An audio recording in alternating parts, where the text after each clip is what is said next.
think you're going to enjoy our next conversation. Let me just kick this off first, because it just brings back so many memories and it just conjures up so many images in the mind. Here we go. Here we are.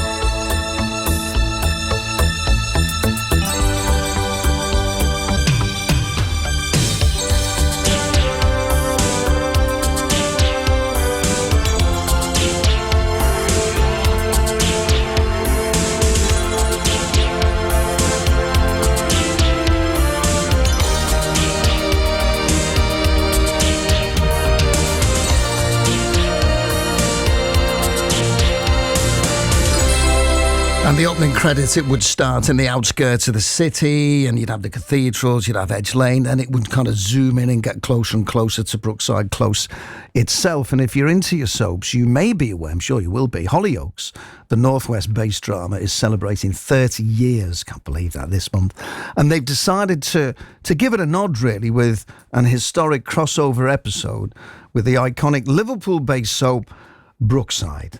Or Brookie, whichever way you want to say. It's going to be on Wednesday. And of course, it was created by Sir Phil Redmond. And it really pushed the boundaries, this, at the time. It covered groundbreaking social issues. It was the first to address many themes on prime time television. Hollyoaks then took over as Channel 4's flagship, and that was the continuing drama then when Brookside ended in 2003, and even started filming on part of the old former Brookside set as well.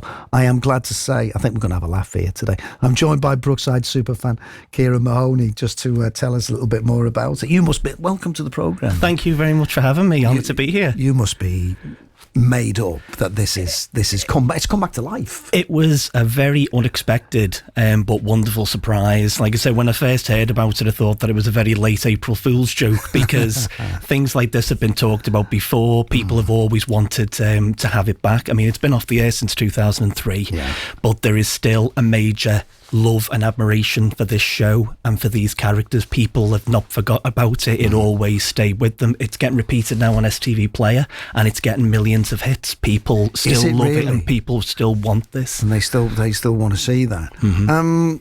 May I ask how old you are? I mean, 43. Okay, so 43, Brookside, 1982. I was one. You were one. I started watching it way early on. I started watching about 1987 with my mum, and she always used to say, if you're a good boy, you can stay up past your bedtime, but I get to choose what we watch, and you've got to be quiet. I went, okay. And then it just bore from that, really, and I just loved it ever since. Osmosis, then. Yes. You kind of, even when you were one, it was on in the background. You didn't really you just sucked it all in.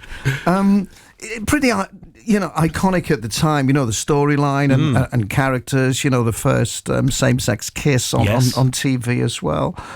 It really did pave the way. It put a lot of noses out during Brookside. I mean, people were blazing about what was going on. I'll give you a really good example.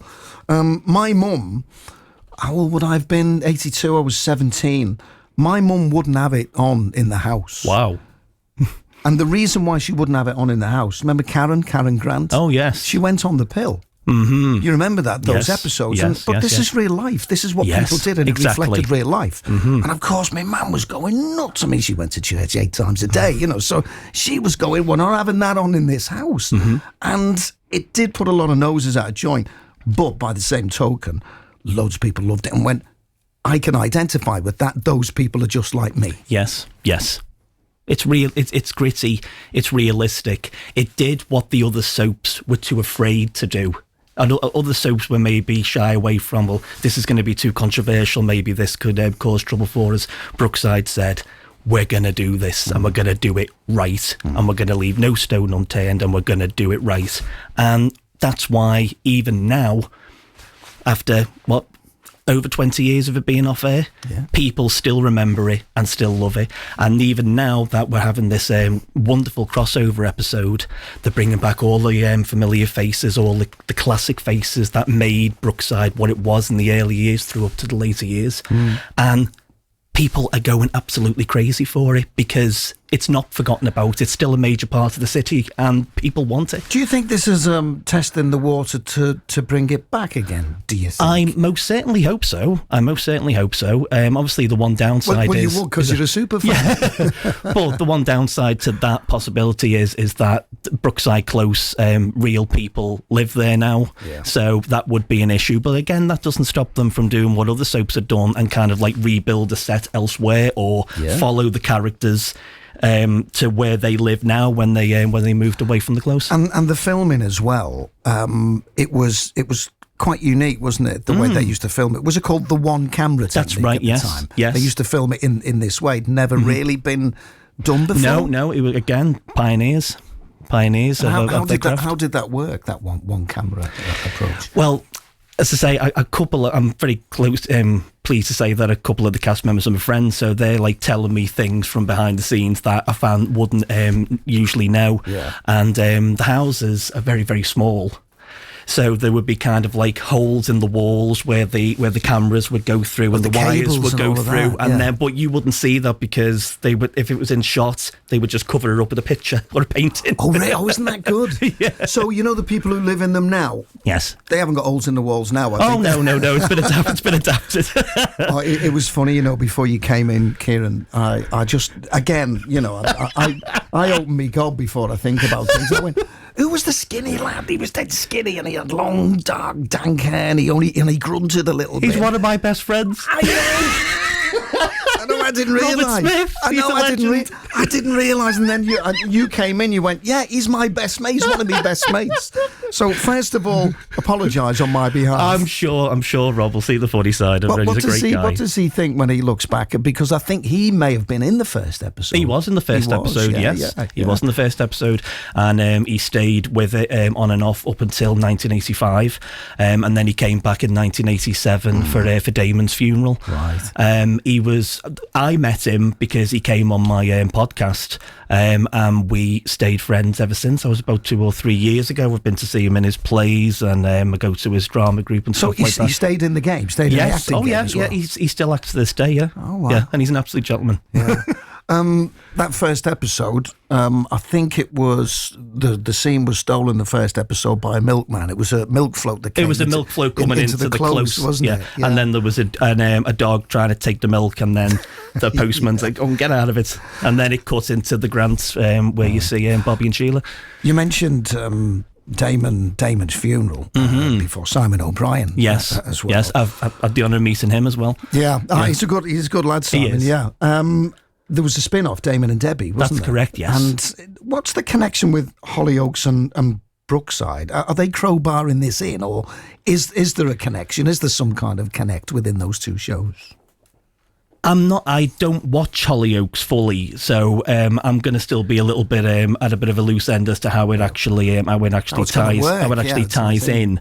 But there are some actors that were in Brookside that are now in Hollyoaks playing different characters. But I think the crossover really is just kind of like a love letter to the show and an ode to Sir Phil Redmond, and just a way to celebrate Hollyoaks' 30th anniversary. Can't believe that's 30. I've said that a couple of times today. I still see that. Oh, it's only been on about 4 or 5 years, but it's been on 30 years. I mean, I'm looking at what the press are saying, and it's strange because they're saying things like, "Oh, Sheila Grant is returning." Well, when Sheila left the Close in 1990, she was married to Billy, so she had divorced Bobby, and she became Billy Corkill. Not Billy Corkill, Sheila Corkill. Yeah. So I say little things like that. It'll just be interesting to see. Yeah. And also, when Brookside ended, there was an incinerator was going to be built at the back of the Close, and everybody had to move off en masse. Yeah. And the Close was allegedly demolished. So again, it'll be interesting to see, why is the Close still here? Why are the characters back on the Close? Yeah, but this is the telly, isn't it? Yes. And again, you'll correct me if I'm wrong. I think at one stage the Collinses, who moved, I think they had a few bob, but downsized to Crocky Park, didn't they? Yes. And the son went upstairs one day and came down a completely different character. Was it Gordon? He was, they changed Gordon to a different actor. But he went to bed and said good night, and then the next day he come out with like 2 different people. So I wouldn't worry too much about about storylines. They did that with Lucy as well. And getting those in as well. But you think to some of the actors, who've gone on, those early starts in Brookside, John McArdle and people like that. And of course, Amanda Burton. Yes, of course. Went on to and later on, Anna Friel. Anna Friel, big, of course. Major Hollywood actress now. Well, Anna Friel was involved in The Kiss, wasn't she? That's correct, yes. And could you imagine it? Beth and Margaret. Beth and Margaret, that was it. And this is pre-social media days as well. But I do remember, again, pushing the boundaries there. And the idea is that if you can get as close to real life as you can in a drama or a soap, it's going to be a winner. Now, it can get a little bit too gritty. We see that with EastEnders every Christmas when somebody gets popped off on Christmas Day, But you need the drama, don't you? You do need the drama. You need something now and then to happen that makes you think, wow. Yeah, exactly. But that was everywhere. That was all over the place, wasn't it? And again, people went, well, actually, believe it or not, there are lesbians around. Yes. Can you believe this?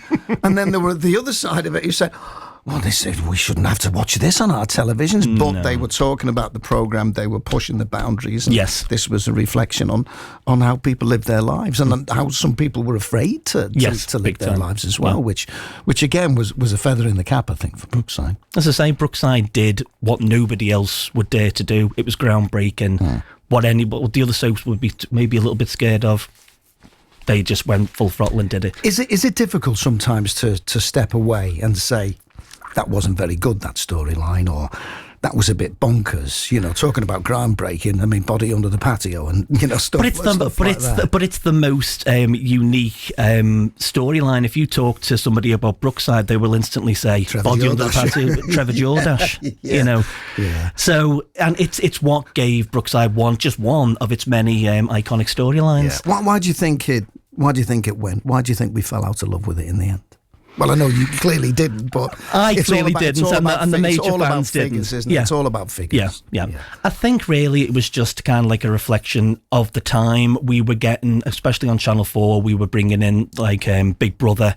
It was very early on, and that was kind of like what people were probably more into, and that was probably possibly getting more views. So possibly that was probably where it was going at that particular time. But as I say, you only have to look at STV Player and how happy they are to have been screening the repeats, because people are coming back in droves for it and they love it. You would have your programme axed if you were not pulling in 6, 7, 8 million. Exactly. Yeah. Then you know. Now, if you look at the figures for EastEnders, okay, it ain't 13, 14, 15 million anymore. No. It's down in the 2s and 3s. And I think that just goes to show that, A, there's lots of other things to watch, and people do have choice. But it's a numbers game, really, isn't it? Particularly in the commercial world. If you're not pulling in those numbers, you're gone. But if you look at the time slots that Channel 4 were giving Brookside towards the end, they took it away from its 8 o'clock time slot, and then for one period of time it was on just an hour and a half at 4 o'clock in an afternoon. So if you're in that earlier time slot, you're reduced on what you can say and what you can do, because it's pre-Watershed, it's like family time. And then towards the last of the episodes, they were screening them midnight, 11 o'clock at night. Now, the only good thing about that is, for the later ones, was that they brought in a character called Jack Michelson, he swore and he was aggressive and he was beating people up and all that.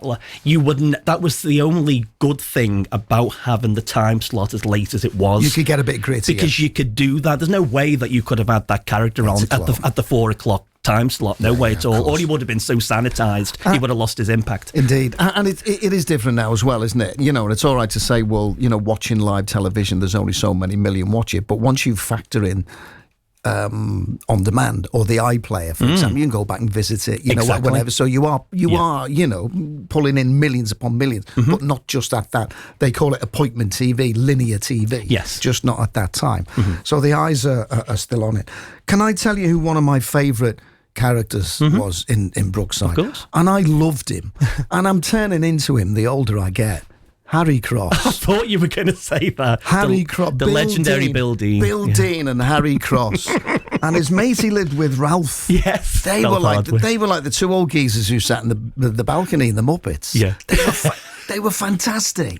I was watching the episodes the other day where Edna Cross had had a mini stroke and she got into hospital, and even choked up even thinking about it. There was a fantastic scene with Bill Dean where he's saying, "We fought for this country, and look, we're in our twilight years, and when you're sick, you can't get a bed in hospital." That was how it was in the 80s, but it's still kind of like how it is now. So it hasn't really dated in that respect. Brookside had a football team, you know. Do you know this? Right. They had a football team. O'Brien played. Usher played. Dirtiest player I've ever played against. Really? Shocking. Okay. Shocking. And if he's listening now, he will know. Because every time, I used to work over the street up at Radio City, and we used to have these charity matches, and I used to play.